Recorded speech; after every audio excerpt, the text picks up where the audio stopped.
What is going on, guys? The Linux Guy 88 here, and today I'm going to be showing you guys how to set up a wireless access point inside of CentOS 7 or RHEL 7. Shouldn't matter.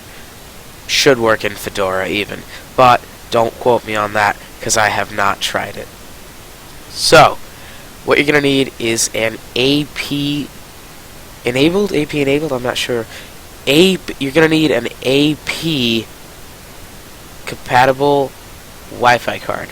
Basically just means that whatever wireless card it is you're going to be using to broadcast your signal here is going to have to be AP compatible, access point compatible, so that it's actually going to be able to do what it is that we're going to be doing in the software here today. So, once you have that set up, you want to plug it into your machine, obviously. USB, it should show up.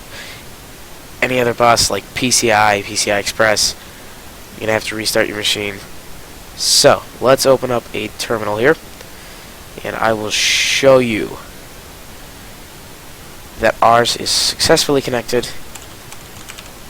I have config in the terminal, and here on the bottom we can see WLP0S18F2U4. Okay, so I've got my other cards here, my ENP2S0 and ENP3S0, which are my Ethernet cards, and those are teamed so that they both work together for 2 gigabit speeds. So, normally it will start with a WLP. W definitely should start with a W. But if you want to be sure, you can look at the MAC address on the card, find out the MAC address of the card, and then compare it to whatever you have in here. So each one of these has a MAC address listed as Ether. So that's just your MAC address. So, once you verified that your card is showing up under ifconfig, and that it's actually here and recognized by the machine, you want to go in to your settings. I've already got that pulled up here. I know I'm using GNOME. This is for KDE though. I'm not sure how to do this inside of GNOME settings, but it should in theory be relatively similar to what it is that we're going to do here. So, once that's done and you've got your settings window pulled up for KDE here, you could just install all the packages from KDE Plaza Desktop on your machine and run GNOME, and then you could do what I did here and just open up this GNOME settings window and it would work the same. So once you have this open, you want to add a connection, add shared. So what this is going to do is it's going to bring this window up here. Oh. So we want to name our connection, so we're just going to name this Linux Network. We're going to give our broadcast here, our access point, we're going to give it an SSID, which is what the name it's going to show whenever it's broadcasting to other devices. So whenever you're choosing a Wi-Fi network or wireless network to connect to, this is going to be the name that is going to be shown to all the other devices. So, again, just for convenience, we're going to name this Linux Network. Band, you should be able to leave that as automatic. However, if you do have a nicer card, you could choose a better band to broadcast on.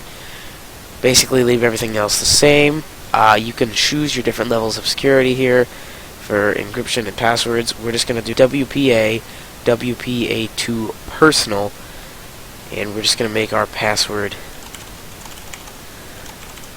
the Linux Guy 88. Okay, everything else you should be fine with. So essentially what this is going to do is this is going to make sort of a wireless switch whenever you think of it that way, a wireless switch. So we are going to allow wireless enabled devices to connect to our wireless broadcast that we're setting up, and basically our machine is going to act as a switch. But instead of plugging in two Ethernet cables, which can communicate to each other through the switch, some of our devices are going to be connected wirelessly through our Wi-Fi card here, and then that information is going to be switched or routed over onto the rest of the network by the two teamed network cards that we have acting as one network card on the machine currently. So, all the devices that connect to this machine wirelessly are not going to be able to just communicate with this machine. They'll be able to communicate with all the other devices on the same network as this machine. Now, however, in IP tables or Network Manager or Firewall D, Firewall D is what it is now. It used to be IP tables. You can set up firewalls and other restrictions so that you can limit where these devices are going to be able to have access to. So if you don't want them to talk to any of the other devices on, let's say, our network that we have here, our wired network that this machine is connected to, we don't want any of the devices that are going to connect to our access point we have set up here to communicate with anything on the wired network, which the two network cards are teamed and connected to. We could have a third wired network card run to another network and have this be an access point for only that network. However, for today's video, I'm just going to show you that you can take a Wi-Fi card, have devices connect to it, and whatever your machine is wired into, they will be able to communicate across that network as well. So for wireless security, we have our password put in, IPv4 settings. If you want, you can give this card a static IP address. I'm going to go ahead and let the DHCP server set up on the network assign it an IP address. I don't deal with IPv6, should automatically be disabled. If you want, you can use IPv6. I'm not going to for this video. Okay, so once we have all of our settings put in, I'm going to click OK. And then you should see a new connection, Linux network here. Okay, once we have that shown up there, we should be able to click Apply. Down there. And now, we are broadcasting on our Wi-Fi card a network out to other devices right now. And one last thing, you want to make sure you come in here, edit, and make sure that you tick connect automatically. Then you can click OK and proceed onward.